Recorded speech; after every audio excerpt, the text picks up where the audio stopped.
సమయం చాలేదు, అందుకని అమ్మగారికి పాట తక్కువ చేశాం.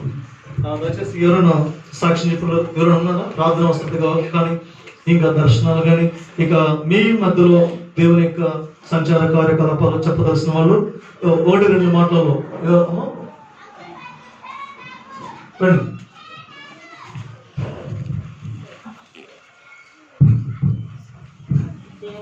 స్తోత్రము. మీ అందరికి వందనాలు. అయ్యా అమ్మగారు కూడా ఉన్నారు. మరి నాకు బ్రెయిన్ ఆపరేషన్ అయింది. టాబ్లెట్ మానేయమని చెప్తే నాకు నెల అయింది, నిద్ర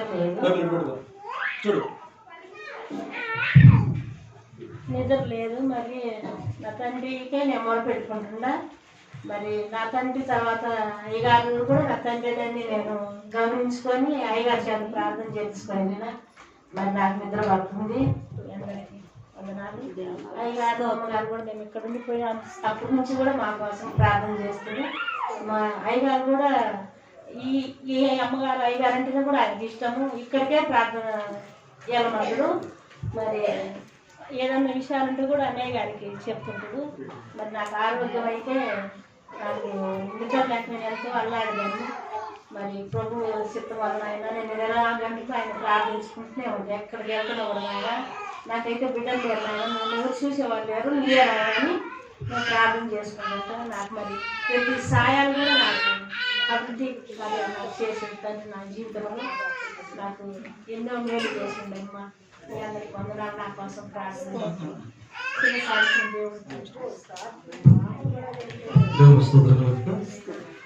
అయితే ఈరోజు బాప్తిస్మం తీసుకునే వాళ్ళు ఎవరైనా ఉన్నారా? బాప్తిస్మం తీసుకునే వాళ్ళు ఎవరైనా ఉంటే చేయెత్తి చూపించండి. బాప్తిస్మం తీసుకునే వాళ్ళు ఎవరైనా ఉంటే చేయెత్తి చూపించండి. బాప్తిస్మం తీసుకునే వాళ్ళు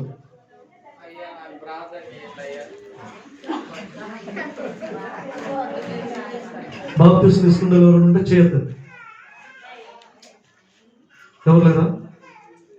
సరే, బాప్తిస్మం లేవు కాబట్టి ఒక 5-10 నిమిషాలు ఇచ్చిద్దాం. ఏం వంశీ? బాప్తిస్మం తీసుకునే వాళ్ళు కదా నేను అడిగింది.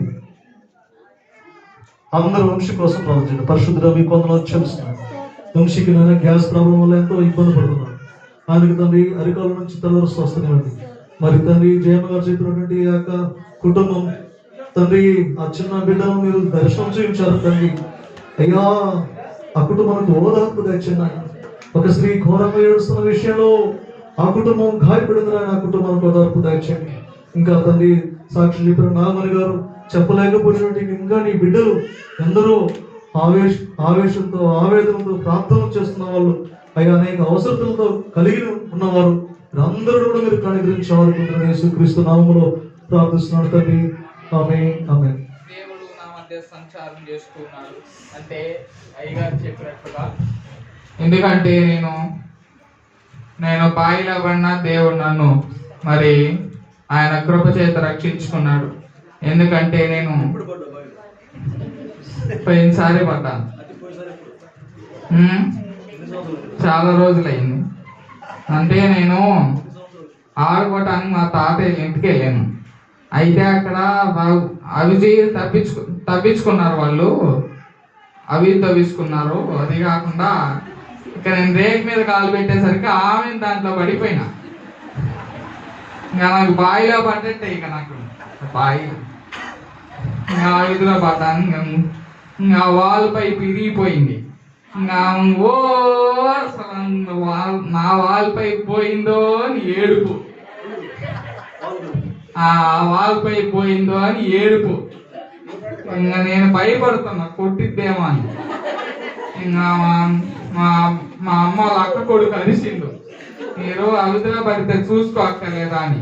చిన్న సాక్ష్యము. దేవుడు దీవించుగాక. నా కొరకు ప్రార్థన చేయండి. అది కాకుండా నా గృహ నిర్మాణం కొరకు ప్రార్థన చేయండి. అందరూ బట్టి దేవుని ఎంతో స్థుతిస్తున్నాను. బాప్తిజం తీసుకోవాలి. నా బాప్తిజం కొరకు కూడా ప్రార్థన చేయించుకోవాలి. అంటే నేను ఇంట్లో ఉన్నా కూడా ప్రార్థిస్తూ ఉంటాను. ఎంత బిజీ మూడ్లో ఉన్నా కూడా. అందరూ బట్టి నేను దేవుని స్థుతిస్తూ ఉన్నాను.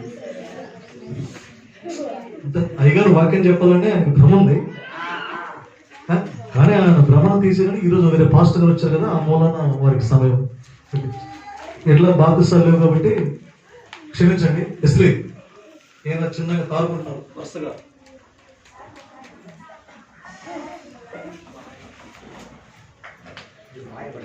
అసలు చర్చిలోకి వచ్చి అసలు బయటకు పోవడం అలా ఉండాలి.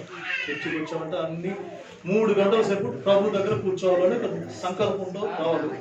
ఆమె దాకా లేయకూడదు. కనీసం అది కూడా మనం చేత కాకపోతే ఇంకా నియమాలు ఏం పాటిస్తున్నాం? ఇక్కడే మన ఆత్మీయ జీవిత విధానం తెలుస్తుంది. దయచేసి చాలా విషయాలు జాగ్రత్తగా ఉండకపోతే బాగుండదని మీకు దేవుడు మీకే అంత ఇదిగా ఉండదు. దయచేసి మీరు అందరూ చాలా జాగ్రత్తగా. దేవుడు అంటే చిన్న మానవుడు కాదు, చిన్న పసిపిల్లోడు కాదు, జంతువు కాదు, ఒక బండ చెట్టు పుట్ట అనేటువంటిది కాదు. ఆయన దేవుడు, ఆయన చాలా గొప్పవాడు. అది మనకు అర్థమైంది కాదు. అది ఆయన పేరుతోనే నమ్మకంతో మనం మన సన్నిధికి మనం వస్తున్నాం కాబట్టి ఆ కార్యక్రమం పూర్తి చేసుకుని పోవడం అనేది అది మనకు శుభం. అది మనకు శుభం, అది మంచిది, అది ఎంతో విలువైన విషయం. అది ఎక్కడ పోయి మధ్యలో వచ్చిన పర్లేదు, కానీ ఇక్కడి నుంచి మాత్రం బయటికి పోవద్దు, అనాలోచన ఉండకూడదు, అజాగ్రత్తగా ఉండకూడదు. అందుకని బైబిల్లో ప్రసంగి గ్రంథం మీరు చూసినట్లయితే ప్రసంగి గ్రంథం 5వ అధ్యాయం మొదట్లో మీరు చూస్తే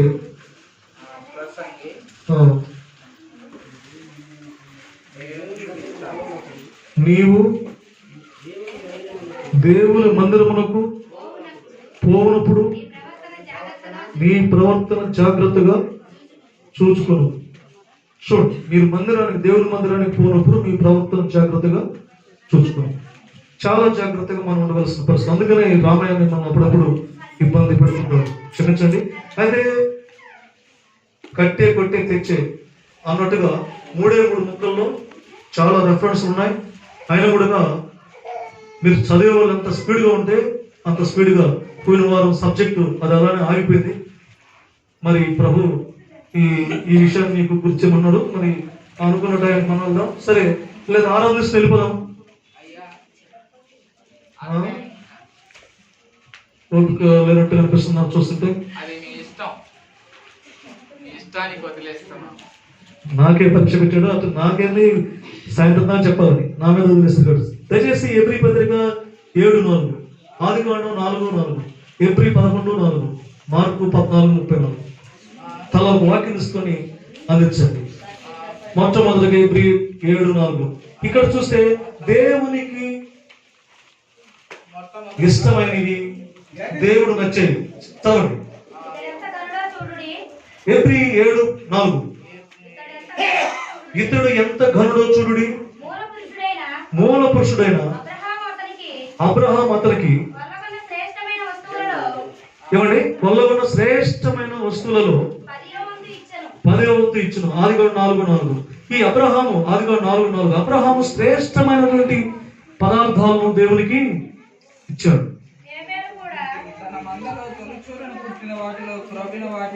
తన మందలో తొలుచూలు పుట్టిన వాటిని, క్రొవ్విన వాటిని కొన్ని తెచ్చాను. ఏబేలు కూడా అబ్రహాము శ్రేష్టమైనటువంటి పదార్థాలని అర్పించాడు.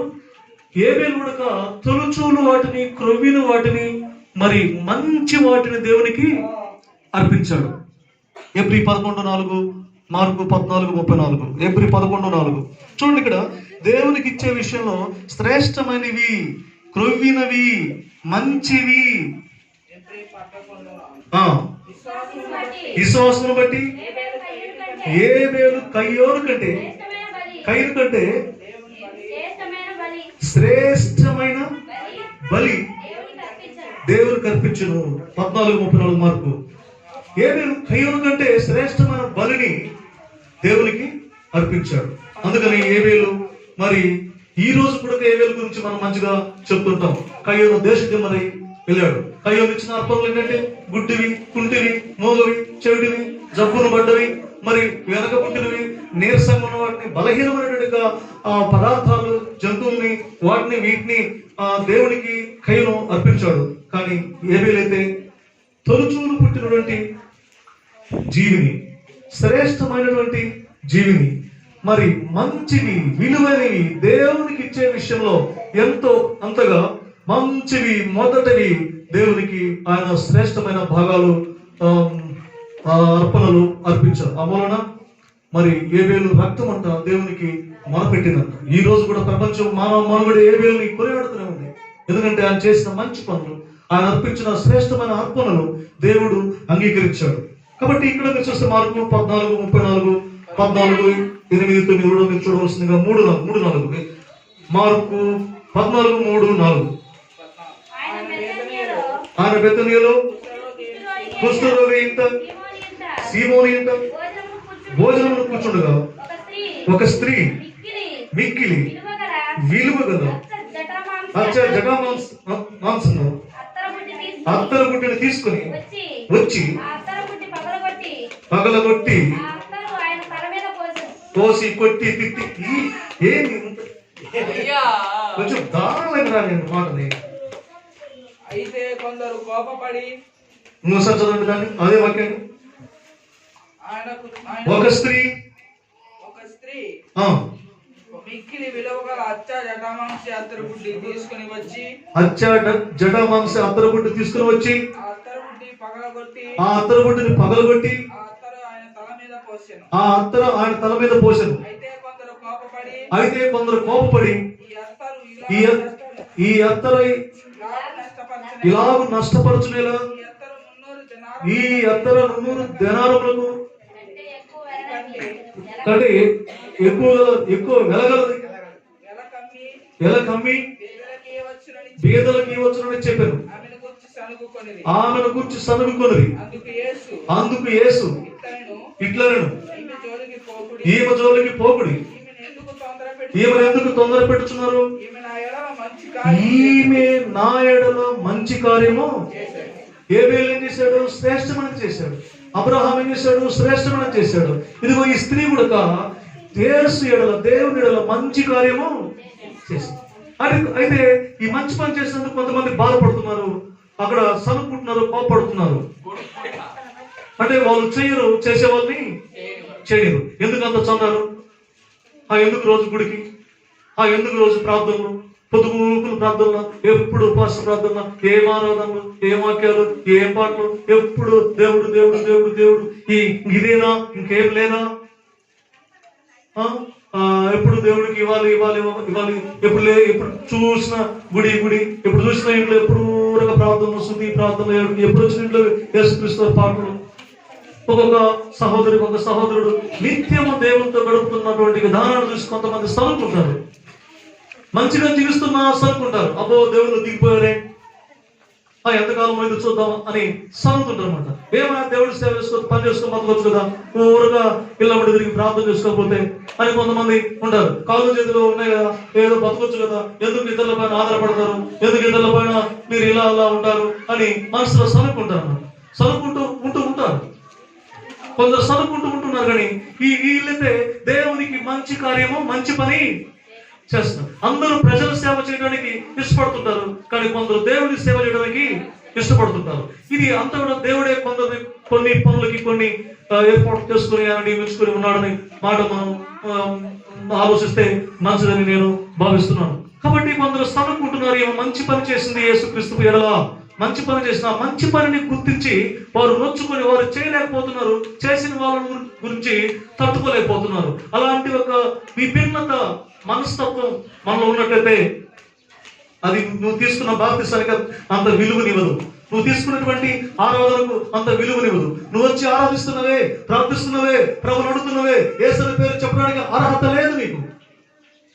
ఒక మంచి కార్యం విషయంలో నువ్వు సరుగుతున్నావంటే, నువ్వు గొరుగుతున్నావంటే, నువ్వు దాన్ని సంఖ్యలతో భావించి నువ్వు రకరకాలుగా సరుగుడు దేవుడు పని విషయంలో నువ్వు ఎప్పుడైతే వెనక్కు తగ్గుతున్నావో నువ్వు కృంగదీయబడతావు.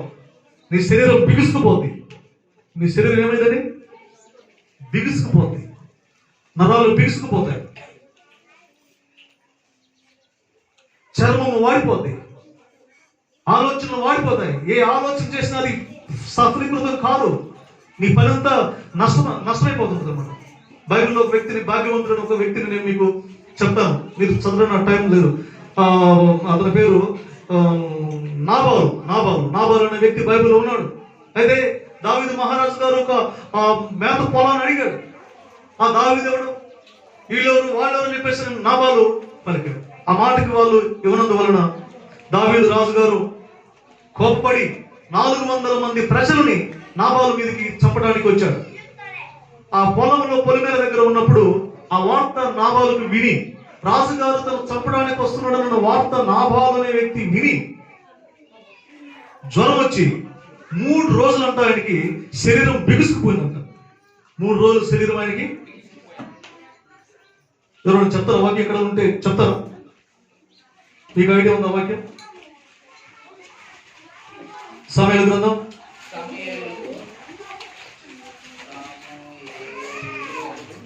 కొంచెం దీంట్లో తర్వాత వెళ్ళిపోతాం మనం ముందుకి. ఈ షార్ట్ అనేది మనకు కొంచెం మనసులో ఉండాలి.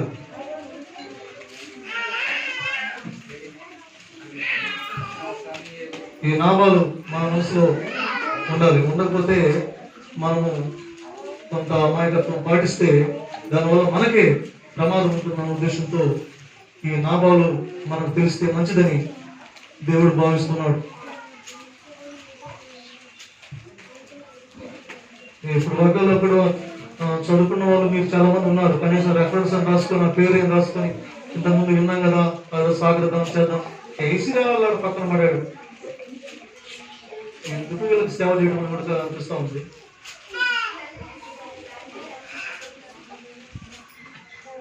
ఒకప్పుడు చదువు సంఖ్య లేని వాళ్ళు ముసలి వాళ్ళతో ఉన్నవాడికి నెమ్మదిగా ఉంది. ఇప్పుడు అన్ని అవకాశాలు ఉన్నటువంటి చదువుకున్న పిల్లలు ఉండి కూడా వాటిని రాసుకునే పరిస్థితులు ఉన్నాయి. దొరికింది లేదు. సమయాలు, మొదటి సమయాలు 1 సమయాలు 25వ వాక్యం చదవలసిన మనం చూస్తున్నాం. 25వ సమయాల గ్రంథం 25వ అధ్యాయం, మొదటి సమయాల గ్రంథం 25వ అధ్యాయం 2వ వాక్యం.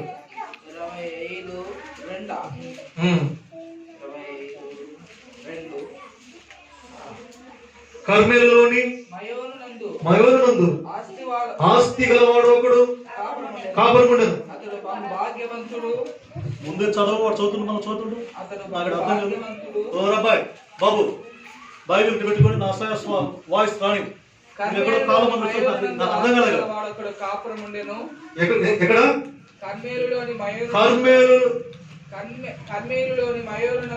కర్మేలులోని మయోనునందు ఆస్తి గలవాడు ఒకడు కాపురముండెను. అతడు బహు భాగ్యవంతుడు. అతనికి 3000 గొర్రెలను 1000 మేకలను ఉండెను. అతడు కర్మేలులో తన గొర్రెల పొచ్చు కత్తిరించుటకై పోయి ఉండెను. అతని పేరు నాబాలు, అబీగయలు. చూడండి, మీరు ఆ విషయం చూశారు. అదే ఈ భాగ్యవంతుడి దగ్గరికి 10వ వాక్యం రండి. 10 దావీదు గొర్రెల కాపురులు వచ్చారు. నాబాలు దావీదెవడు? యెషయి కుమారుడు ఎవడు? తన యజమానుడు విడిచి పారిపోయిన దాసులు ఇప్పుడు అనేకులు ఉన్నారు. ఇతను ఏమంటున్నాడు? దావీదు రాజు గారి యొక్క కాపర్లంతా, గొర్రెల కాపర్లంతా వచ్చి నాబాలు గడికి వచ్చాయా, ఒక మీ పొలం ఉంది కదా, ఆ పొలంలో మా గొర్రెలు మేపుకోమని చెప్పేసి రాజుగారు చెప్పారు, పర్మిషన్ మిమ్మల్ని అడిగారు అని ఈ భాగ్యవంతుల దగ్గరికి దావీదు రాజు గారు వర్తమానం పంపితే వీళ్ళంతా వచ్చేసి, సార్ నాబాలు గారు, మీరు దావీదు రాజు గారి గొర్రెలకి కొంత మేత పొలం అంతా మీరు చూపించండి అని అంటే, ఈ నాబాలు అంటున్నాడు 10వ వాక్యం చదువు బాయ్. నాబాలు దావీదెవడు? ఎవడోడు? ఆగు. దావీదు తెలీదా ఇతనికి? నాబాలు దావీదు తెలీదా? దావీదెవడు తెలుసు. నీకు 3000 గొర్రెలు ఎలా వచ్చాయి? దావీదు గొర్రెలలో నువ్వు తెచ్చుకున్నావు. నీకు 4000 ఒంటెలు ఎక్కడ వచ్చినాయి? ఎద్దులు ఎలా వచ్చినాయి? పశువులు ఎలా వచ్చినాయి? ఉన్న బంగారు ఇంత భాగ్యవంతులు కావడానికి గల కారణము దావీదు రాజు గారు ఇచ్చినటువంటి ఆశీర్వాదాలే, ఆయన ఇచ్చిన సంపదలే, ఆయన పెట్టిన భిక్ష. అయితే ఆయన పెట్టిన భిక్ష అనుభవిస్తూ నువ్వు అంటున్న మాట ఏంటంటే, దావీదు ఎవడు? యెషయి కుమారుడు ఎవడు? ఎవడో నాకు తెలియదు. కళ్ళు కనిపించడం. ఏం కనిపించలేదు? ఏంటి? కాబట్టి అలాంటి ఒక ధోరణి విశ్వాసాలు ఉంటే ఆ తర్వాత జరిగేటువంటి పరిణామం ఏంటో మీరు చూస్తారు. దయచేసి 37వ వాక్యం చదవండి. ఉదయమున నాబాలుకు మత్తు తగ్గి ఉన్నప్పుడు అతని భార్య అతనితో ఆ సంగతులను తెలియజెప్పగా భయము చేత అతడు గుండె పగిలను, అతడు రాతి వలె బిగుసుకుపోయాను. చదువునా చూడండి, అతని శరీరం ఎలా అయిందంటే బండలాగా బిగుసుకుపోయింది అన్నమాట, గుండె పగిలిపోయింది. నువ్వు అన్నది ఎవరు తెలుసా? దావీదు ఎవడు? యెషయా కుమారుడు ఎవరు? చులకనగా అంటే అర్థం కాదు. నువ్వు భాగ్యవంతుడివే అయినంత మాత్రాన్ని నువ్వు అనే వ్యక్తిని ఎలా మాట్లాడుతున్నావు? అతను ఏమనలేదు. దావీదు ఎవడు, యెషయా కుమారుడు ఎవడు, నేను ఎందుకు వాళ్ళకి ఇవ్వాలి అన్నటువంటి ధోరణితో భిన్నంగా మాట్లాడాడు. అయితే దావీదు రాజు 400 మందితో ఆయన పొలంలోకి వచ్చాడు. ఆ విషయం చెప్పింది ఎవరు? భార్య. నష్టపోడా ఏంది మన పొలంలోకి దావీదు రాజు గారు వస్తున్నారు, 400 మంది సేవకులతో వస్తున్నారు, ఏం చేసావు అని చెప్పేసి అంటే, దావీదు రాజు గారు మన పొలంలోకి వస్తున్నారా? ఎందుకు వస్తున్నారు? ఏమో నాకేం తెలుసు, ఏం చేశారు అని చెప్పేసి అంటే, ఏం చేశారు ఆఫీస్టోడా అంటే, నేను ఎవరో కాపర్లు మన దగ్గరకు వచ్చారు, వాళ్ళు ఏదో అడిగారు, అడిగితే నేను దావీదేవుడు యెషయా కుమారుడు ఎవరు అని చెప్పేసి నేను అన్నాను. ఒకవేళ దానికి ఏమన్నా వస్తున్నట్టు ఇంకే పంపం ఉంచావు కదా పాపిస్తోడా, అయిపోయింది, నిన్ను చంపుతాడు నన్ను చంపుతాడు, ఇక అయిపోయింది మన జీవితం అని చెప్పేసి అని ఎప్పుడైతే ఈమె చెప్పిందో అలాంటి ఇప్పుడు 37 బాగా క్లియర్గా రావాలి.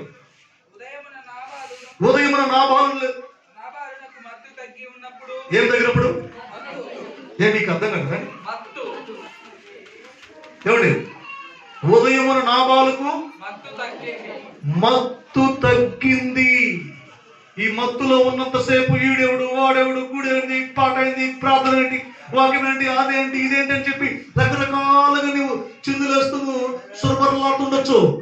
మత్తు తగ్గిన తర్వాత నీ అంతు తెలుస్తాడనే విషయం మాత్రం మనుషులు మనం చాలా జాగ్రత్తగా పెట్టుకో.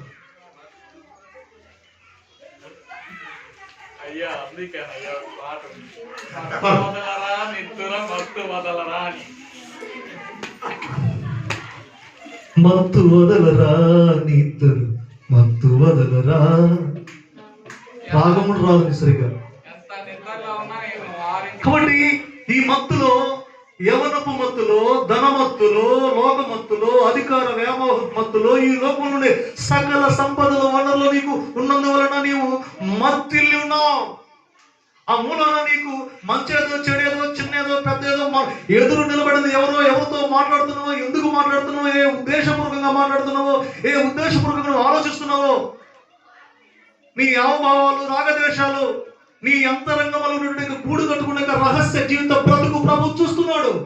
ఆ విషయం నీ ముందుకు వస్తే, నీ ఇంటి వారికి నిలబడితే నీ గుండెలో పగిలి బండలకు బిగుసుకుపోతావు. ఒళ్ళు దగ్గర పెట్టుకొని మాట్లాడాలి, మత్తులో ఉండొద్దు అని ప్రభు మనకు సెలవిస్తున్నాడు. కొంచెం గూడు కట్టుకున్న గుండె లాంటి రాతిగుండ పగలగొట్టి మనసు విప్పుకొని, ప్రభువా నేను పాపిని అని ఆయన దగ్గర పాలిప్పుడు. ఈరోజు భాగ్యవంతుడు నాబాలు, దావీదు ఎవడో చర్చికి ఎందుకు ఇవ్వాలి చందా? చర్చి చందా ఎందుకు ఇవ్వాలి? ఆ దేవుడు తింటాడా? దేవుడు తాగుతాడా అంటున్నావు కదా. నీకు ఎంత ఖర్చు వస్తుందో తెలుసా? మీకు ఎంత ఖర్చు వస్తుందో తెలుసా? మీకు ఇక్కడ ఏమన్నా పనులు అవుతున్నాయా? ఇక్కడ పురుషోత్తం భిక్షం ఎందుకోవట్లేదు, పాస్టర్ గారు భిక్షం ఎందుకోవట్లేదు. మా పిల్లలు ఏ బజార్లో భిక్షం అడుకుంటున్నారా బాబు? అబ్బాయి మీరు చెప్పచాత కూడా అడుకుంటున్నారా? ఎప్పుడన్నా పోయారా? కనిగిరిలో బజార్లో చాలా మంది కొంగుపట్టి చెప్పచాత కూడా అడుక్కున్నారు మీరు 25 సంవత్సరాల్లో. ఎప్పుడైనా నోట్ చెప్పండి, లేదా చెప్పండి, లేదా అవునని చెప్పండి. తాత వాళ్ళ తెలియదుగా ఏంటి లేదు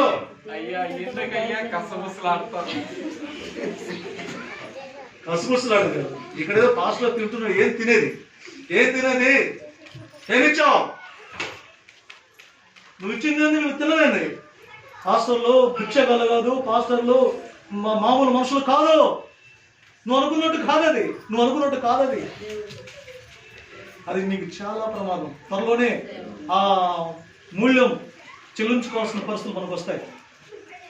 తగిన మీరు అనుకున్నా అనుకోకపోయినా ఇక్కడ జరగవలసినటువంటి విధి విధానాలన్నీ దేవుడు చేసుకుంటూ ఉంటాడు. కానీ దేవుని బిడ్డలారా, మీరు మాత్రం అలాంటి ధోరణి మీకు వద్దని మీకు నేను మనవి చేస్తున్నాను. అందుకనే అబ్రహాము అంతగా దీవించబడ్డాడు అంటే శ్రేష్టమైన పదార్థాలు దేవునికి పదవంతుగా ఇచ్చాడు. ఏబేలు అంతగా దీవించబడ్డాడు అంటే తొలిచూలు జీవులని, ప్రాణులను, క్రొవ్విన వాటిని తెచ్చి ఆయనకు అర్పించిన అర్పణలు అర్పించాడు. వీళ్ళంతా అమాయకులా? ఆ దేవుడు తింటుడా?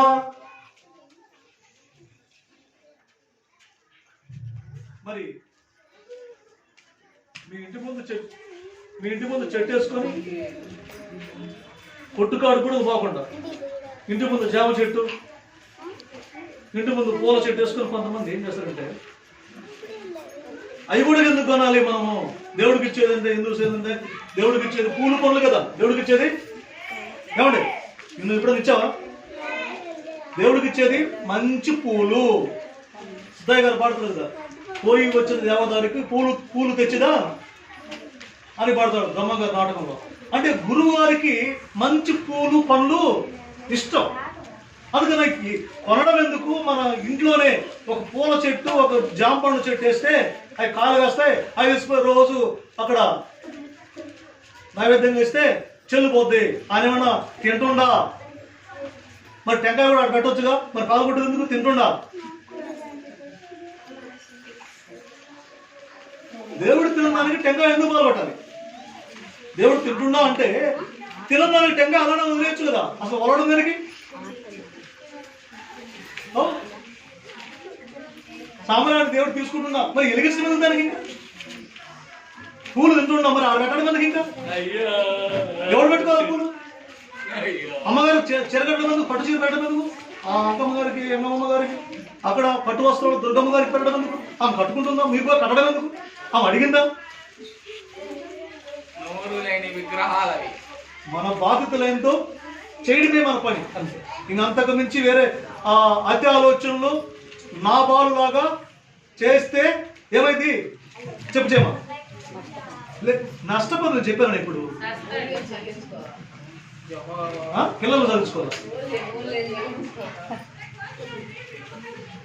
మధ్యలో చెప్పండి. మధ్యలో ఏం చదువుతారు? మధ్యలో ఇంత టైం మధ్యలో ఏం అలా చేయకపోతే ఏం జరిగింది?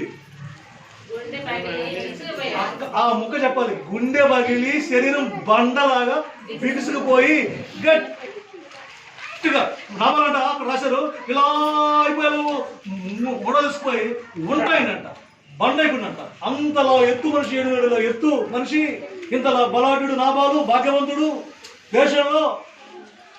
ఆ మాట రాజు వస్తున్న మాట వినగానే గుండె బాలు బిగుసుకుపోయి బండ అయిపోయి చచ్చిపోడు. వరి పాపిస్తోడ ఏం చేసావని చెప్పేసి అనగానే అయిపోయి మన కుటుంబం అన్నదామే ఇంకంతే సంగతి. జ్వరం వచ్చింది. జ్వరం వచ్చి 10 రోజులు కదనే వీళ్ళు తింటారా, వాళ్ళు తింటారా, వాళ్ళు ఏంది, వీళ్ళండి. ఈ ధోరణ మానుకొని ఈ సంవత్సరం అయినా సరే ఒక నియమానికి మీరు రండి. దేవుడు కూడా ఒక నియమానికి వస్తాడు. అయితే ఈమె మంచి పని చేసింది. అక్కడ ఈమె ఏం చేసిందండి? మంచి పని చేసింది. అత్తర జటామాంసరుడి బుడ్డిని తీసుకుని వచ్చి ఆయన ముందు పగలు కొట్టి ఆయన తల మీద పోస్తే అక్కడ ఉన్న వాళ్ళు సనుక్కున్నారు, కొనుక్కున్నారు. ఎందుకు ఇంత వెలగలంగా నష్టపరుస్తున్నాం? ఎందుకు ఇలా చేస్తున్నాం? ఇది అమ్మి బేదలకి వచ్చు కదా. బేదలకి ఇస్తే మనకు పేరు వస్తుంది, బేదలకి ఇస్తే మనకి వస్తుంది. మరి పేదలు చేసేదానికి ఎదురు ఉన్న యేసు ప్రభువు చేసేదానికి అర్థం లేదా? నేను ఒక అతనికి నన్ను అడిగాడు, అయ్యా కొంచెం సందాయం ఇచ్చాను, నేను సరే కొట్టుకే వెళ్ళిపోయాడు. ఇంకొక అతనికి ఇచ్చాను, నేరుగా బీడీలు కొట్టుకాడికే వెళ్ళిపోయాడు. నేను ఎప్పుడు దానాలు చేస్తా ఉంటాను అనమాట.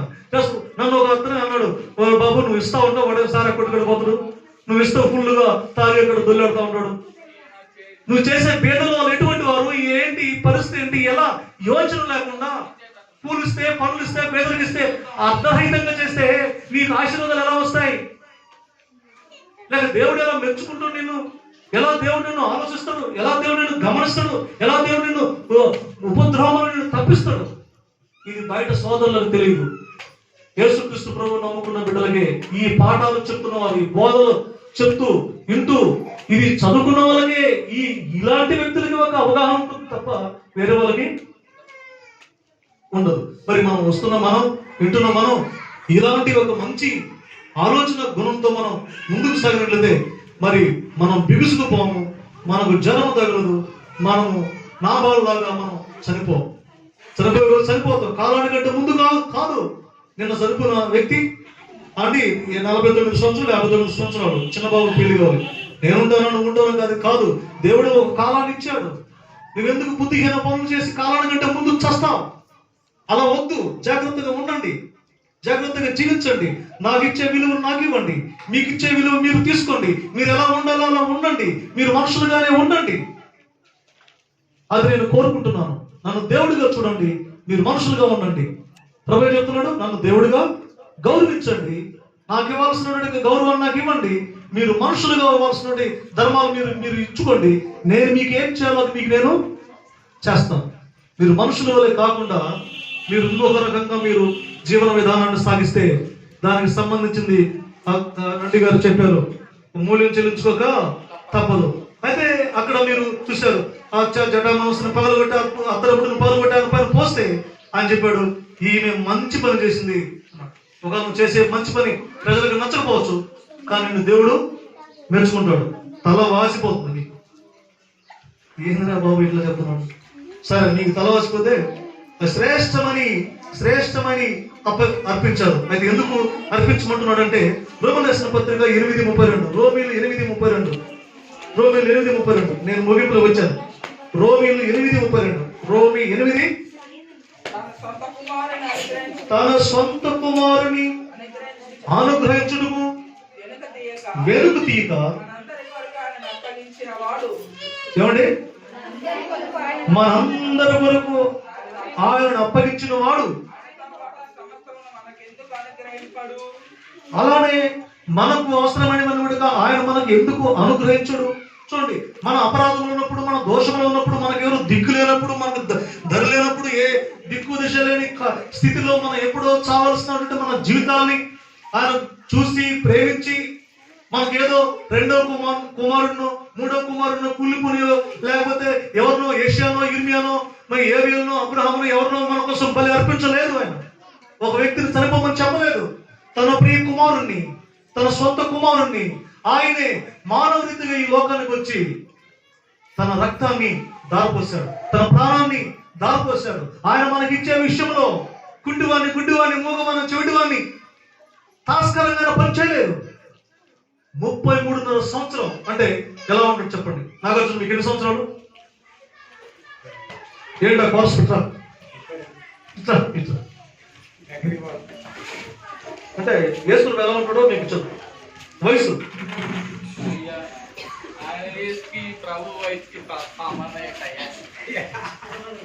నీకు తెలియదులే బాబు. 33 సంవత్సరాలు ఉంటాయి. నీకు ఎంత ఉంటుంది బాబు?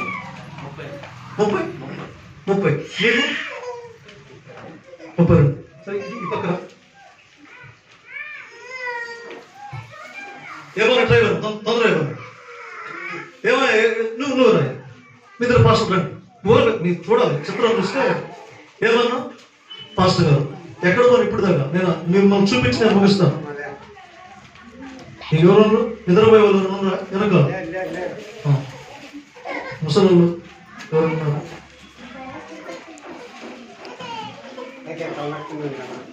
కిందకి అయ్యో నిలబడండి.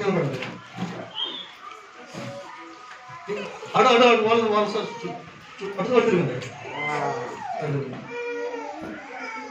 అడు వీళ్ళ ముగ్గురులో ఎవరు బాగున్నారు?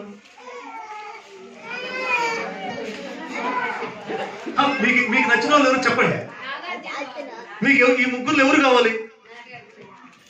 ఏమండి చెప్పేదా మీ మనస్ఫూర్తి చెప్పండి. ఈ ముగ్గురులో మీకు ఎవరు కావాలి? ఎందుకు? కుర్రోడు, వయసు ఉంది, చక్కగా ఉన్నాడు. ఈ ముసలోళ్ళు ఎందుకు వద్దంటున్నారు? వీళ్ళెందుకు ముసలోళ్ళు? ఒక ఆయనకి ఎంటుకలు, ఒక ఆయనకి పనులు లేవు, వీళ్ళెందుకు మాకు అంటారా మీరు? నన్ను అంటారా, నీవెందుకు కోపిస్తాడు నన్ను అంటారు, మా ముగ్గురిని మీరు నచ్చరు. ఇదిగో ఆ కుర్రోని అని మనం అడగక ముందే ఆ వయసులో ఉన్న తన ప్రియకుమారుని ఘోరంగా సిలువుకు కొట్టి చంపాడు. ఆయన అంత శ్రేష్టమైనది ఇస్తే, అంత శ్రేష్టమైనది తన సొంత ఆయనకి తన ప్రియమైనది మన కొరకు తన కుమారుని మనకు అర్పిస్తే, ఆయనకి ఇచ్చే విషయంలో, ఆయన దగ్గరకు వచ్చే విషయంలో, ఆయన దగ్గర గడిపే విషయంలో, ఆయన అంటే గౌరవము విలువలు దేవుడు తెలియదా? దేవుడు గౌరవం తెలియదు అంటారా? మన ఇస్రాయేల్ గారి ఫోటోలో ఒక ఆయన చెప్పాడు, పాస్టర్ గారు చెప్పారు, ఎవరు లేని చోట కొన్ని కోసుకోరామని చెప్పాడంట. భూమండలం అంతా తిరిగాడంట, యాడికి పోయిన అందరూ ఉన్నారంట. ఏంటంటే ఆయన చెప్పాడు, ఎందుకు కొన్ని కోసుకొని రాలేదంటే రాజుగారికి, రాజా నువ్వు ఎవరు లేని చోట నువ్వు దాన్ని కోసుకొని రమ్మని చెప్పావు, నేను ఎక్కడ కొనవాడికి ఎవరు లేరు కానీ పైన దేవుడు కనిపిస్తున్నాడు నాకు, ఆ మూలన ఆయన చూస్తాడన్న భయంతో నేను దీన్ని అలా చేయలేదు అని చెప్పేసి అన్నాడు. అంటే నువ్వు అనుకోవచ్చు, ఆ వీళ్ళున్నారా వాళ్ళున్నారా అనుకోవచ్చు. నిన్ను నన్ను ఇప్పుడు ఎప్పుడు అన్ని వేళలా చూసే దేవుడు ఒక ఆయన ఉన్నాడు. ఆ ఉద్దేశంతో నిన్ను సృష్టించాడు, నీ తల్లి గర్భం నిర్మించాడు, నిన్ను జన్మింపజేశాడు, పోషిస్తున్నాడు, ప్రేమిస్తున్నాడు, క్షమిస్తున్నాడు, స్వస్థపరుస్తున్నాడు, సమయాన్ని ఇస్తున్నాడు. నీకంటే చిన్నపిల్లలు చచ్చిపోయారు, నీకంటే ముసలి వాళ్ళు చనిపోయారు, స్త్రీలు చనిపోయారు. నిన్న సిస్టర్ గారు చెప్పినట్టు ఒక చిన్న పిల్ల నీటిలో పడి చచ్చిపోయింది. నిన్న 49 సంవత్సరాల వయసులో ప్రెసిడెంట్ గారు చచ్చిపోయారు, మొన్న పాస్టర్ గారు చనిపోయారు. మన ముందు ఇంత మరణము తాండవం ఆడుతుంది, ఎన్నెన్నో జరుగుతుంటే ఇంకా ప్రశ్నేనా దేవుడితో? దేవుడిని ప్రశ్నిస్తారా? ఈ మనస్సాక్షి మీకు చెప్పట్లేదా?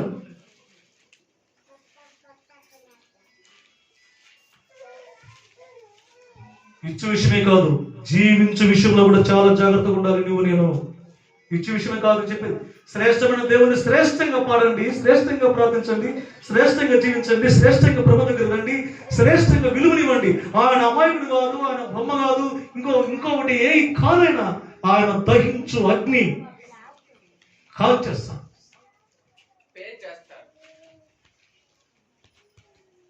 తాస్కారం కూడా చర్చిలో కూర్చోకూడదు.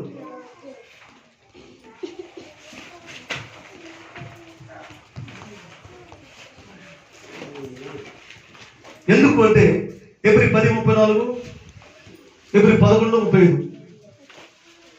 ఎబ్రి 10:34. ఎన్ని రోజులు చెప్పినా మీరు వినందువలన ఏం చేస్తామండి, ఇట్లా అట్లాంటి సమస్యలకు గురవుతుంటాం. ఎవరు చెప్తారు మీకు, మీరు తిప్పుకున్నా ఏం చేస్తున్నా నేను చెప్పక తప్పదు. మరి ఈ విషయాల్లో నన్ను క్షమించండి. ఎబ్రి 10:34, ఎబ్రి 11:35 చదవండి. ఎబ్రి 10:34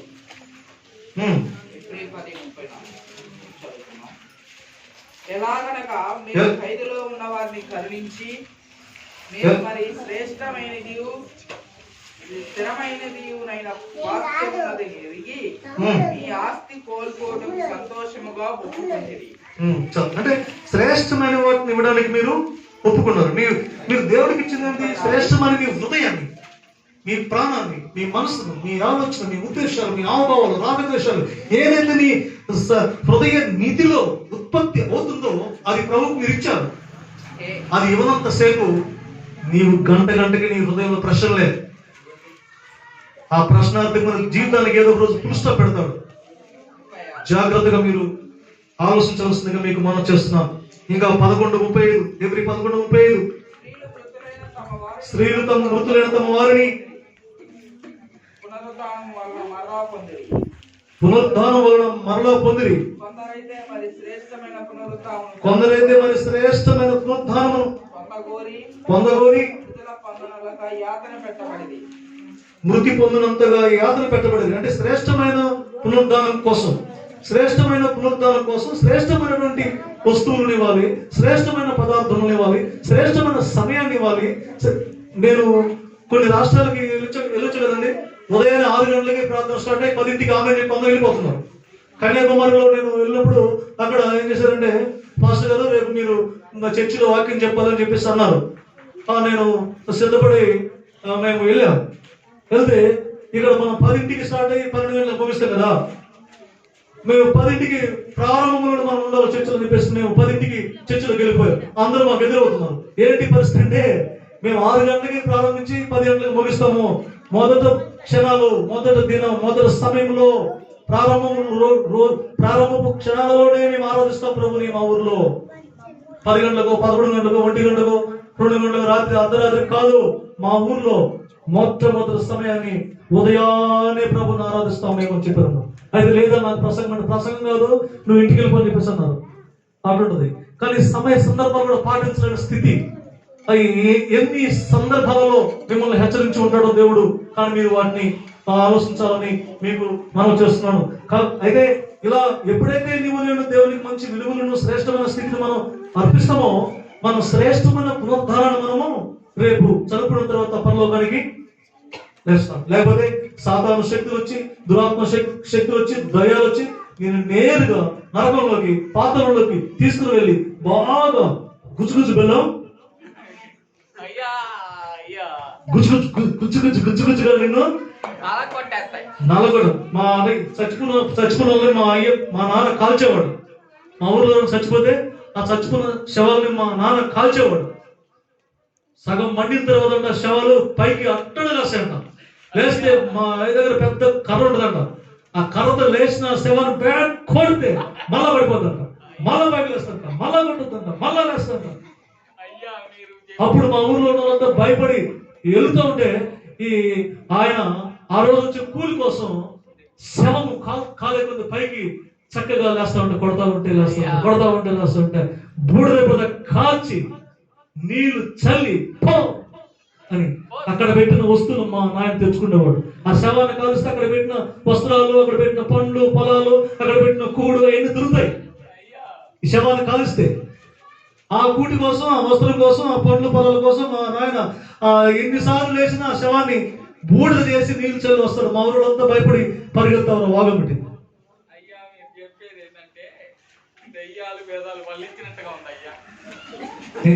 నేను సైతాలు చెప్పినట్టు చెప్తున్నా.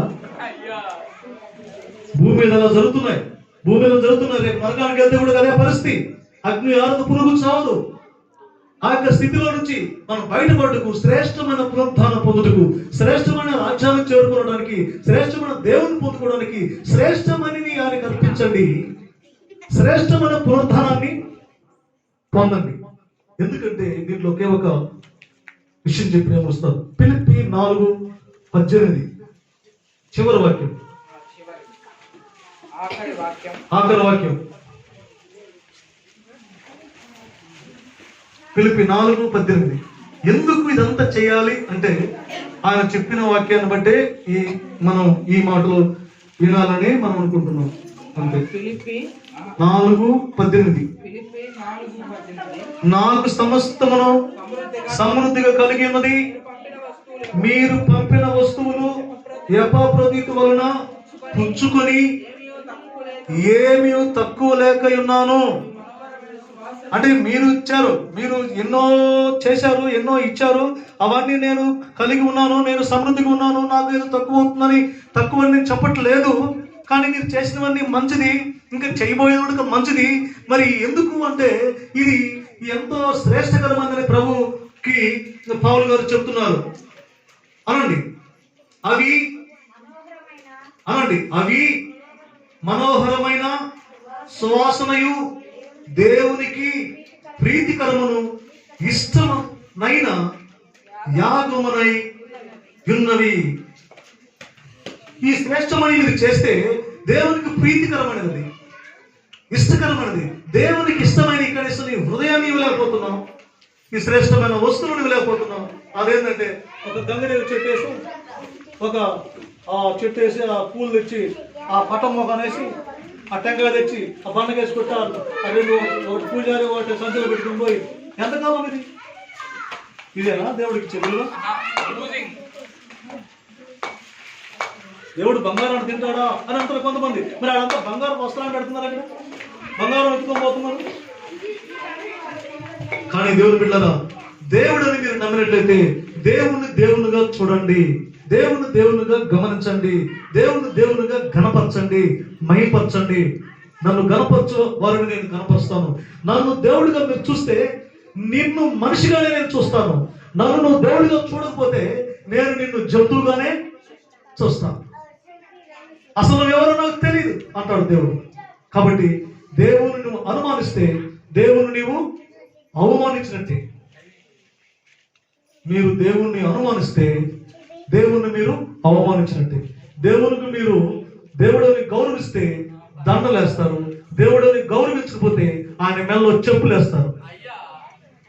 అంతే కదా. సిలువేసి ముళ్ళగిరెడ్డి పెట్టుకోడు. అంతకంటే ఇది అంత చిన్నదేం కాదు. ఇది సిలువలో మేకలు కొట్టి ఘోరంగా నల్లగొట్టి చంపి విసిరి పడేశారు. ఇంత నీచ స్థితి మనుషులలో ఉంది. నీచ నికృష్టమైన స్థితి ఉంది. ఇది పెద్ద విషయమే కాదు, చెప్పిన విషయం. మీరు నిజంగా గౌరవిస్తే దండలేసినట్టే. మీరు గౌరవించకపోతే ఆయన మెడలో. అలాంటప్పుడు మన మెడలో ఏం వేస్తాడో కూడా.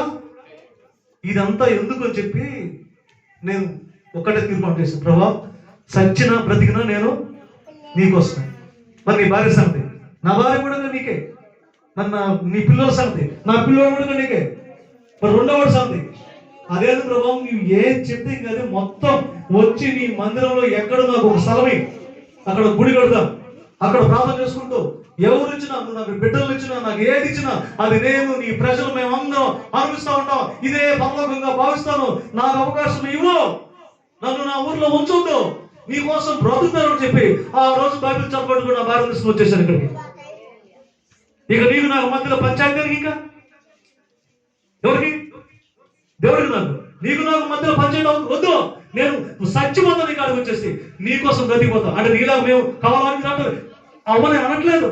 కనీసపు విలువలు కూడా ఇవ్వలేని పరిస్థితులు మనం ఉంటే ఆలోచించాల్సిన విషయం. దావీదు ఎవడు? యెషయా కుమారుడు ఎవరు? అంటే ఏమైంది? గుండెల పగిలి ఏమండి రాయిలను బిగుసుకుపోయి 10 రోజులకే. అది మనకు అవసరం లేదు.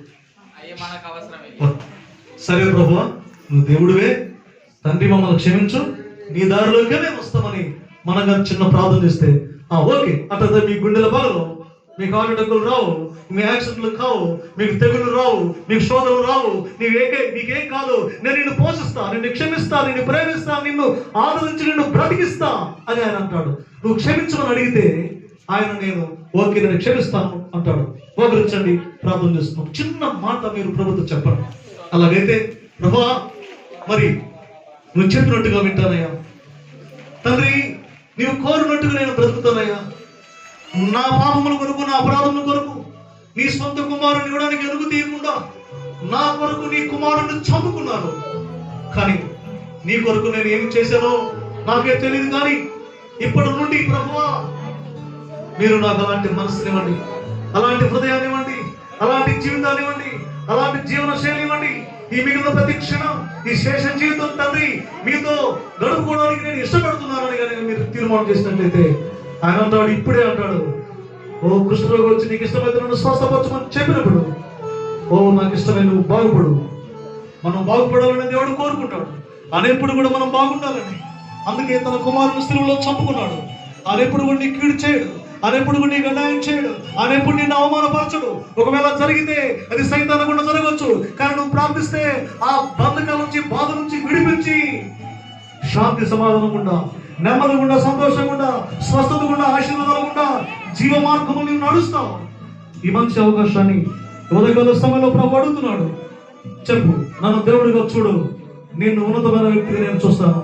ఏ ఉద్దేశంతో నీ కోసం నా కొడుకుని చంపుకున్నాను, ఏ ఉద్దేశంతో నీ కొరకు నాకు కుమారుని నా సిలువలో అవమానపరుచుకున్నాను, నీ కోసం, నీ కుటుంబం కోసం, నీ జీవితం కోసం ఎప్పుడైనా నా గురించి ఆలోచించావా అని ప్రభు అడుగుతున్నాడు. దేవుని బిడ్డ, ఎన్నో సంవత్సరాలుగా వింటున్నావు, వస్తున్నావు, ఎన్నో సంవత్సరాలుగా ఆలోచిస్తున్నావు. ఇంకా ప్రశ్నలే, ఇంకా ప్రశ్నలే, ఇంకా ప్రశ్నలే. ఆలోచించండి. రేపు నీవు ఉంటావు అనుకుంటున్నావా? ఏ గంటలో ఏమవుతుందో మనం తెలియని పరిస్థితులు మనం చూస్తున్నాం. ఎంతో మందికి మన చేతులతో మట్టేసాం, ఎంతో మందికి మన చేతులతో పూలదానం వేసాం శవాలకి. ఎన్నో సమాధులు చూసాం, ఎన్నో శ్మశానాలు చూసాం, ఎంతో మంది శవాలు మన ముందు ఎందుకు పోతుంటూ చూసాయో అనుకుంటున్నావు. మరి నీవు గ్యారంటీ అనుకుంటున్నావా? నీవు నేను కూడా గ్యారంటీ కాదు. అదే ఈ లోకంలో దేవుడిగా చూద్దాం, మనం మనుషులుగా మనం బ్రతుకుదాం. అలాగైతే ఈ యొక్క నియమ నిబంధనలలో, ఈ క్రమములలో దేవుని యొక్క వాక్యానుసారమైన జీవితాన్ని మనం ప్రారంభిస్తే ఈ రోజు నుంచి అయినా సరే రోజు రోజుకి దేవుడు మనలో మార్పును తీసుకొచ్చి ఆయన ఇవ్వాల్సిన జీవ మార్గం, జీవమైన భవిష్యత్తును దేవుడు మనకు ఇస్తాడు. పరిశుద్ధుడు తండ్రి మీ కొందనాలు చెల్లిస్తాం. ఈ బిడ్డలు మీరు దీవించండి, మీరు ఆశీర్వదించండి. ఇదిగో ఈ ప్రజల కొరకు ప్రభువా మీరు ఇచ్చిన దర్శనం, మమ్మల్ని అందరిని ప్రేమించి ఇచ్చిన సందేశం, ఈ దర్శనం, ఈ సందేశం మా జీవితాలకు మేలుకరంగా మార్చండి ప్రభువా. ఇదిగో మీరు మాకు ఇస్తున్నటువంటి ఈ ద్రాక్షరసం, ఈ రొట్టె ద్రాక్షరసాన్ని మీరు దీవించి మీరు ఆశీర్వదించండి.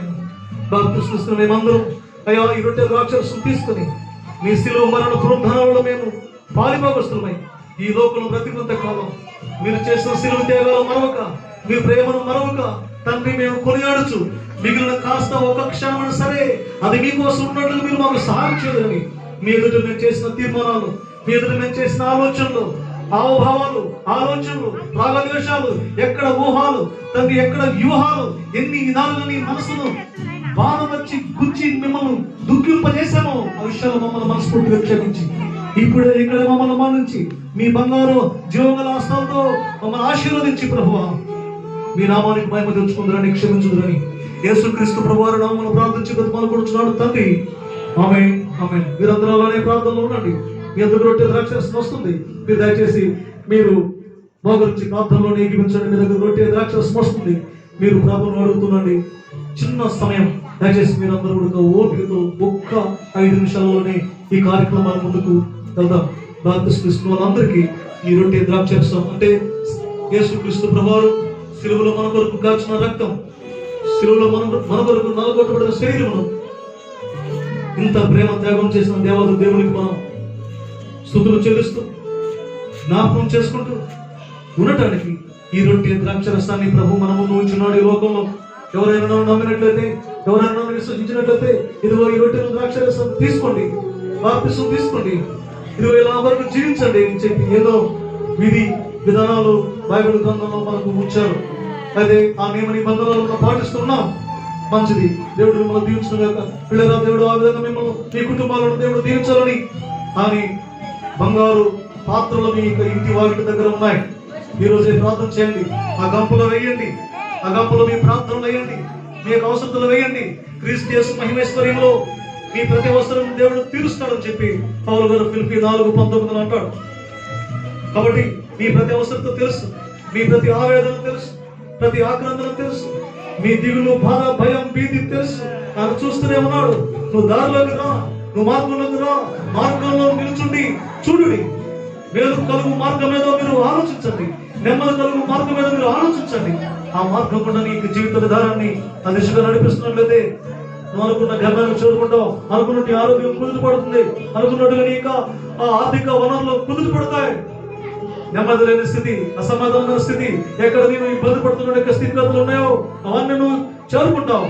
నువ్వు సంతోషంగా ఉంటావు, నువ్వు ధన్యుడు, నువ్వు ధన్యురాలు, మీరు ధన్యులు, మీరు ధన్యులుగా ఉంటారు. మీరు ఇంకా ఇంకా ఇంకా ఎన్నో ఆశ తగలకుండా మీరు వెళ్తారు. దేవునికి బిడ్డలు, ఆయన మాట ఇచ్చి నెరవేర్చు దేవుడు, ఆయన నమ్మకస్తుడు, ఆయన నీతిమంతుడు, ఆయన కనిపించే దేవుడు కాదు. నమ్మిన వారికి మాత్రమే కనిపిస్తాడు, విశ్వసించిన వారికి మాత్రమే ఆయన కనిపిస్తాడు, ఆదరిస్తాడు, వస్తాడు, పోషిస్తాడు, సంరక్షిస్తాడు. కాబట్టి ఆ మహిమ గల దేవుడిని మీ మనసులో తొలగించొద్దు, మీ మనసులో చోటివ్వండి, మీ మనసులో తొలగించొద్దు, చోటివ్వండి. ఇదిగో ఇన్ని సంవత్సరాలు ఎలాగనో ఒకలాగా మనం జీవించాం. ఆయన ఈ కాలం చూసి చూడనట్లుగా వదిలేశాడు. కానీ ఈ సంవత్సరం అంటున్నాడు, అలా కాదు, జాగ్రత్తగా ఉండండి, అలా కాదు, జాగ్రత్తగా ఉండండి, మీరు శ్రేష్టంగా జీవించండి, నన్ను శ్రేష్టంగా చూడండి అని ప్రభు నీతో నాతో మాట్లాడుతున్నాడు. మన మాటలు శ్రేష్టం, మన ఆలోచనలు శ్రేష్టం, మన తలంపులు శ్రేష్టం, మన పనులలో శ్రేష్టం, మన రాకలో, మనం వెళ్ళడంలో, రావడంలో, కూర్చోవడంలో, ప్రతి విషయంలో, మన కళ్ళలో, మన కంటి చూపుల్లో శ్రేష్టం, మన ఆలోచనలో శ్రేష్టం, మన వ్యూహాలు, ఊహలు, ప్రయాస, ప్రయత్నములు, ప్రణాళికలు, ఎక్కడ వేసే ప్రతి అడుగు, ప్రతి కదలికలు అన్ని శ్రేష్టంగా ఉండాలని సంవత్సరం ప్రభు నిన్ను కోరుకుంటున్నాడు. నువ్వు శ్రేష్టంగా జీవిస్తున్నట్లయితే నేను శ్రేష్టమైన వాడిని, నేను పరిశుద్ధుని, నేను ఏ కల్మషము లేని వాడిని, ఏ పాపము లేని వాడిని, ఇదిగో నేను మిమ్మల్ని చూస్తున్నాను నా కుమారుడు, నా కుమార్తె, నేను మీకు నా జీవాన్ని మీకు ఇవ్వాలని, నా నిధులు మీకు ఇవ్వాలని నేను చూస్తున్నాను. మీ ఇంటి వారికి ఎదుట నేను చేతులు చాపి ఉన్నాను. నేను శ్రేష్టంగా ఉన్నాను, మీరు కూడా శ్రేష్టంగా ఉండండి, మీరు బాగుండాలని చెప్పి ప్రభు మనకు బోధిస్తున్నాడు. ఇప్పుడే గొడ్డలు చెట్ల వేరున ఉంచబడి ఉంది. ఇదిగో మరణం మన ఇంటి వారికి చుట్టూ తిరుగుతూ ఉంది. శాపాలు మన ఇంటి చుట్టూ తిరుగుతున్నాయి. దిగులు వ్యాధులు మన ఇంటి చుట్టూ తిరుగుతున్నాయి. మన గ్రామం చుట్టూ తిరుగుతున్నాయి. దుష్ట దురాత్మ శక్తులు ఎక్కడంటే అక్కడ తిరుగుతున్నాయి. అలాంటి దుర్మార్గపు ఆ ఓలలో పడిపోకుండా, ఆ ఘోరమైన శిక్షలో పడిపోకుండా, ఆ భయంకరమైన బాధలో పడిపోకుండా దేవుడు రక్షించాలి అంటే నువ్వు శ్రేష్టంగా ఉండు. శ్రేష్టమైన దేవుణ్ణి స్తుతిస్తూ ప్రార్థిస్తూ శ్రేష్టమైన మాటలతో శ్రేష్టమైన జీవితంతో ముందుకు సాగుతున్నట్లయితే ఈ సంవత్సరం అంతా నీకు, నీ పిల్లలకు, నీకు, నీ కుటుంబానికి, నీ పనికి, నీ ప్రయాణం అన్ని కూడా శ్రేష్టంగా ఉంటాయి. నీవు బాగుంటావు. నీ లోబడి నీ భార్య ఫలించు ద్రాక్ష వలె ఉంటుంది. సమాధానం నీకు, నీ పిల్లలకు ఎల్లవేళ ఉంటుంది అని చెప్పి ఈ మాటలన్నీ వృధాగా రాయలేదు బైబిల్లో, ఏదో సరదాగా రాయలేదు పిల్లరా. అవి వదిలేయబాకండి, ఆలోచించండి. ఒకసారి ప్రభు మాటల పైన ఆలోచన పెట్టండి, మనసు పెట్టండి, సమయం తీసుకోండి. ఏంటి ప్రభా విషయం అంతా? ఇది కఠోరమైన జీవితం, ఎలా మేము జీవించగలం? ఇలా మాకు మంచి ఆలోచన జ్ఞానాన్ని, మీతో గల సంబంధాన్ని, సహజీవనాన్ని మీతో గడుపుకునేటువంటి ఆలోచన సరళ మాకు ఇవ్వండి ప్రభా చెప్పి మీరు అడిగితే బాగుంటుందేమో అని నేను అనుకుంటున్నాను. అలాంటి పరిస్థితులు మనం దారికి రాకపోతే, మనం అనుభవం మళ్ళకపోతే ఇబ్బందులు పడే అవకాశాలు ఉంటాయేమో. దర్శనాలు ఈ విధంగా చెప్తున్నాడు, ఈ విధంగా హెచ్చరిస్తున్నాడు. ఎక్కడంటే అక్కడ జరుగుతున్న పరిస్థితులు మనం సాక్షాత్తుగా చూస్తున్నాం. మీరు చూశారు, చిన్న జీవిని పెద్ద జీవి తింటుందని చెప్పాను. అదిగో శంకవరంలో చిన్న పిల్ల చనిపోయింది. ఒక స్త్రీ ఘోరంగా ఏడుస్తుందని చెప్పాను. దర్శనం చెప్పాడు ప్రభు. అదిగో అక్కడ వ్యవహారంలో భర్తను కోల్పోయి ఘోరంగా ఏడుస్తూ మేము చూశాం. ఇవన్నీ కూడా ఎన్నెన్నో వింతలు జరుగుతున్నాయి అని చెప్తున్నాడు. చెట్లు చెరగడం జరిగింది, చెట్ల వేరుని గొడ్డలు పెట్టడం జరిగింది. ఆయన ఎప్పుడు ఎవరిని ఏం చేస్తాడో అర్థం కావట్లేదు. కాలం దూసుకుపోతుంది, మనుషులు ఆలోచించట్లేదు. న్యాయస్థానాలు, ప్రకృతి, మేధావులంతా కూడా స్థానాలు తప్పిపోతున్నారు, ఆ స్థితిని తప్పిపోతున్నారు. ఇది చెడు కాలం అని బైబిల్ బోధిస్తుంది. ఇది చెడు కాలంలో ఒకరినొకరు దోచుకునే పరిస్థితులు, ఒకరినొకరు కించపరుచుకునే పరిస్థితులు, ఒకరినొకరు చంపుకునే పరిస్థితులు, ఒకరినొకరు మనం అవమానపరుచుకునే క్రమంలో లోకం ఆ దిశలో వెళ్తుంది. ఈ దిశలో ఉన్న నీవు, నేను, మనం ఇటు సమయాన్ని మనం చాలా జాగ్రత్తగా మనం ముందుకు సాగించాలని మనం చేస్తూ ఉన్న పరిశుద్ధుడు తండ్రి మీ కొందరు చెల్లిస్తాం. ఇదిగో నీ బిడ్డలు ఈ రొట్టె ద్రాక్షరసం తీసుకుని ఉండగా వారిని క్షమించండి, నన్ను క్షమించండి. మేము నిన్ను ఎక్కడ దుఃఖపెట్టామో, మా ఆలోచన, మా తలంపులు, మా చూపులు, మా విధానాలు, మా ఆవభావాలు, రాగద్వేషాలు, ఎక్కడ మేము వేసే ప్రతి అడుగు, మా కదలికలు నిన్ను దుఃఖపెట్టి బాధ పెట్టాయో ప్రభు, మమ్మల్ని క్షణంలో క్షమించు ప్రభు. నీ దారిలో, మీ అడుగు జాడల్లో మా జీవితాలు ముందుకు సాగుతూ మీ అపారమైన ప్రేమను మా కుటుంబాల పైన, సంఘానికి వచ్చిన ప్రతి బిడ్డల మీద, సంఘంలో చేర్చబడిన ప్రతి కుటుంబం, రాలేని వారు, వచ్చిన వారు, ప్రార్థిస్తున్న వారు, వారిని నోరు తెరిచి నిన్ను అంగలార్చిన వారిని తండ్రి మీరు క్షమించి మంచి జీవితాన్ని, వారికి మేలుకరమైన మార్గాన్ని, నెమ్మదిని, సకల ఐశ్వర్య సంపదల వారికి దయచేదురుగా కానీ యేసుక్రీస్తు ప్రభువు నామములో ప్రార్థించుటకు పాల్గొంటున్నాను తండ్రి, ఆమేన్. మీ చేతులు బట్టే ద్రాక్షరసాన్ని మీరు భుజించవలసిందిగా మనం చేస్తున్నాం.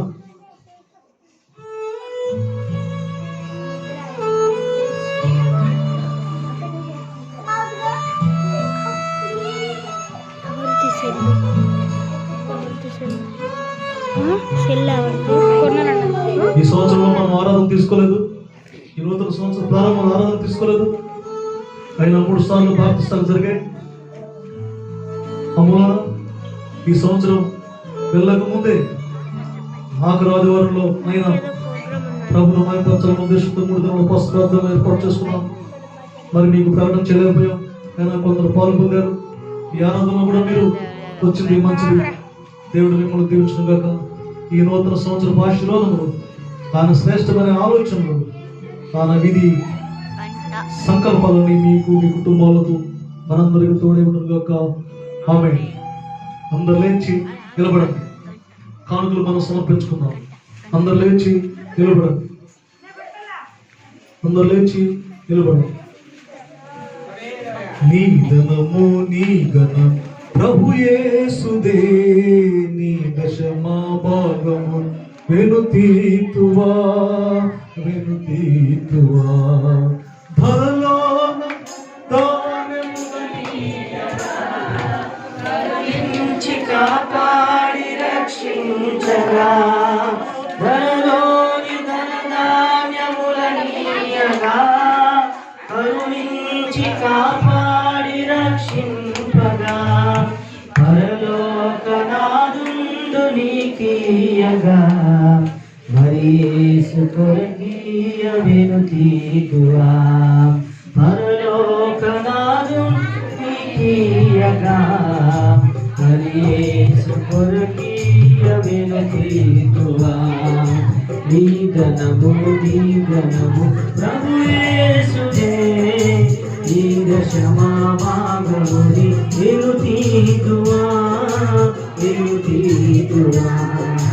పాడి పంటలు ప్రభువు నీకీయగా, కూడు గుడ్డలు నీకు దయచేయగా, పాడి పంట